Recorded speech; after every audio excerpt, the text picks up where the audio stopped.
Whenever people insist that Tom Cruise can't act, my thoughts automatically turn to this film. Born on the 4th of July is the second movie that Stone made about the Vietnam War, but he focused it on a different aspect of it than last time. The film is based on the life story of Ron Kovic, a patriotic young American who was injured in Vietnam, forcing him to rely on a wheelchair for the rest of his life. His experiences left him bitter and angry, but he later found ways to voice what he felt. He spoke out against the war as having deceived men like himself, and he denounced the government for failing to help those who'd given their lives and their limbs for their country. Just like Platoon, this project spent multiple years in production hell. It almost got made in the 70s starring Al Pacino, but it wasn't until Oliver Stone, another Vietnam War veteran, signed up to direct the film. Based on Ron Kovic's autobiography, the film was written by Stone with a lot of help from Kovic himself. Stone had only one actor in mind for this movie: Tom Cruise, who up to that point was seen as just a pretty boy teen heartthrob.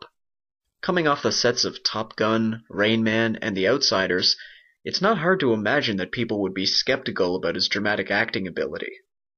This movie would change that. Under Stone's direction, Cruise ended up giving the first great performance of his life, which was acknowledged with his first Oscar nomination. The character of Ron Kovic throughout the beginning of the film is a true blue American who looks at the Marines with awe and respect. His father, a World War II veteran, is a hero in Kovic's eyes, as he wonders if he'll ever get the chance to be such a hero as well. Of course, he signs up to fight in Vietnam, where he sees and does things, sometimes accidentally, that will forever plague him. This abrupt disillusion only gets worse when he becomes paralyzed from the waist down. Kovic must deal not only with his crippled body, but also the crippling sense of guilt for his actions in the war. But there are also so many external problems as well. The hospital for veterans is a place that makes the asylum in One Flew Over the Cuckoo's Nest look like a Four Seasons hotel. When Kovic returns home, his family can't understand him, and to his surprise, his anti-war brother can barely look him in the eye anymore. His senses of patriotism object to the anti-war protesters, but he finds that the people he figured would support him see him as an embarrassment and a burden.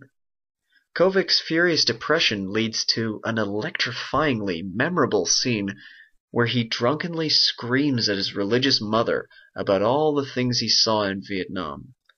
Eventually, he undergoes an odyssey that takes him across the country and down south to Mexico, where he meets another paraplegic veteran played by Willem Dafoe.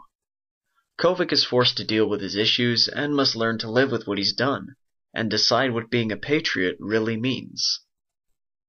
Stone is often warned of the dangers of nationalism, both in interviews and in his movies. This is a prime example of such. The movie looks on as highly inflamed senses of nationalism leads to the Cold War, which in turn leads to war in Vietnam. Well-meaning and good people have their senses of duty manipulated into committing terrible acts of cruelty and carnage. They return home broken and bitter, with very little sympathy from hardly anyone. Meanwhile, the anti-war protesters are targeted by vicious riot police. Kovic is labeled a baby killer by one group of people and a communist by another group of people later on in the film. One thing that Kovic realizes is that there are no simple black and white sides in the world, something that Stone has often pointed to in his films. The greatest conflict that Kovic has, however, is with his own mind, as he seeks forgiveness or even some kind of justification.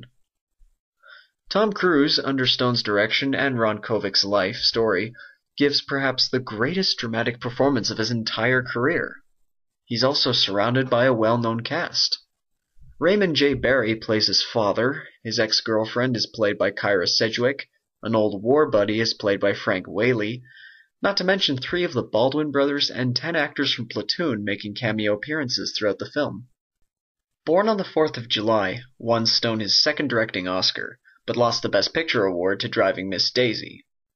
It was also one of Stone's biggest financial successes, and for good reason. It's a biopic filled with white-hot emotions and inner anguish, set in a time when people thought American society would collapse.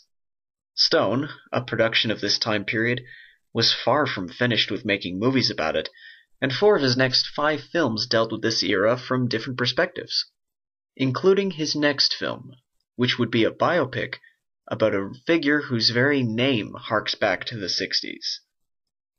But that's another review.